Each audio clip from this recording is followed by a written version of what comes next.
السلام عليكم ورحمة الله وبركاته. مبروك للأهلي، مبروك للأهلي. احنا نحط بلغة وجزمة بقنا ونسكت، وانا اولهم. انا اولكم. هنحط اوسخ جزمة بقنا وهنسكت. ليه؟ لان لعبتنا ما بتسترش للاخر. المدرب عندنا لازم يفتكس ولازم يفقع علينا المرارة. ما ينفعش بصوا، ده نادي الزمالك. نفسيا الزمالك قدام الاهلي نازل مهزوم. لعيبه الزمالك بتنزل قدام الاهلي مغلوبين.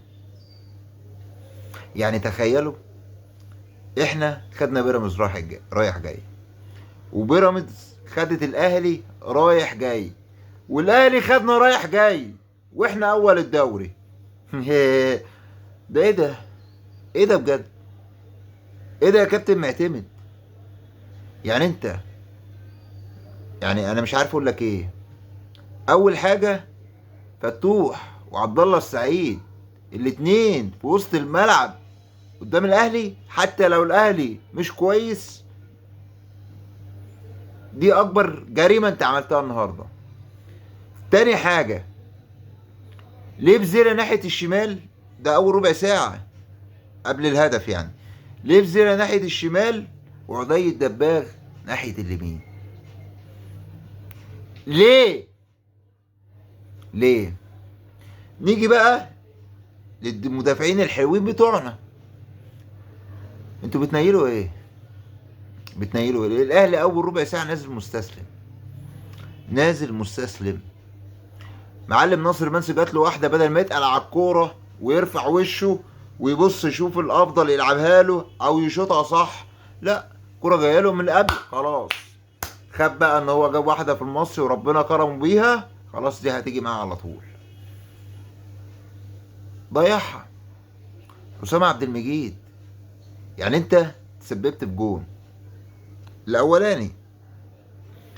لو كنت سبتها للمهدي سليمان او بتتكلم معاه كان خدها، كان طلع خدها. الجون التاني انا مش عارف مين اللي لعب الكوره لفتوح تقريبا، عشان انا ما كنتش مركز يعني، مش عارف، بس تقريبا هو حسام عبد المجيد برضه. جالك ضربة جزاء الشوط التاني وحاطط ايدي على قلبي وعمال اقول يا رب يا رب تخش يا رب تخش، لان انا عارف، انا عارف حسام عبد المجيد هيضيعها. انا عارف ان حسام عبد المجيد هيضيعها. ضربة جزاء في الدقيقة، يعني في بداية اللقاء، هترجعك للماتش تاني. بنرفضها، بنرفضها. بن شرقي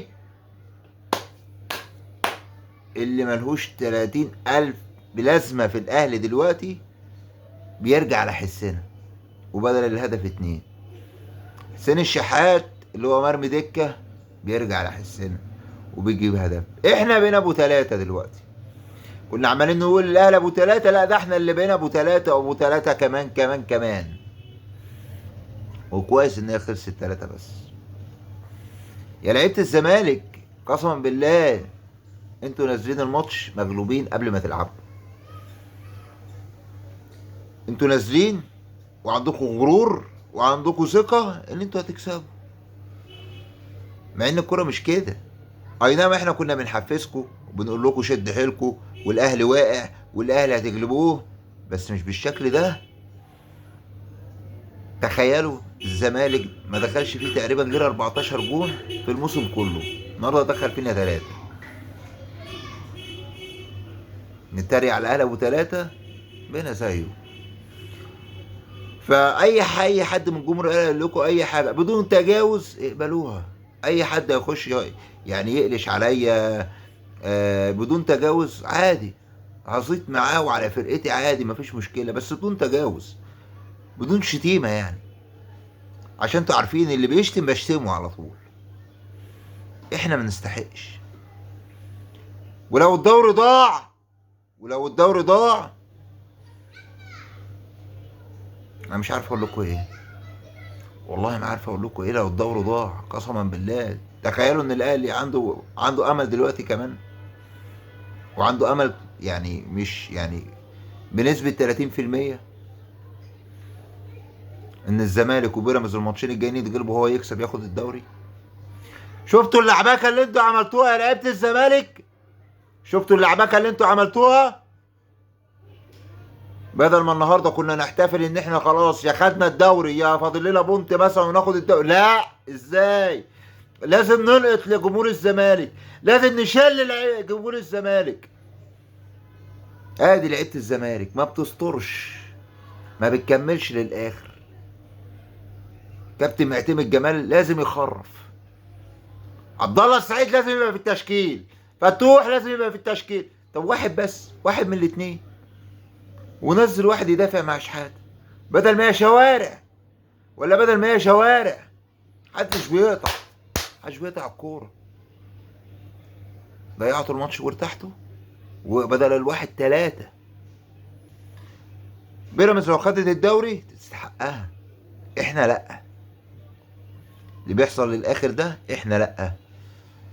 كابتن معتمد، انت ما كنت ماشي كويس بس بدأت تتخرف، وانا عارف المدرب المصري ما بيسترش للاخر برضه. محدش يقول لي بقى معهوش بقى لعيبه ومعهوش، لا، معاه لعيبه ولعيبه كويسه، بس هو اتغر.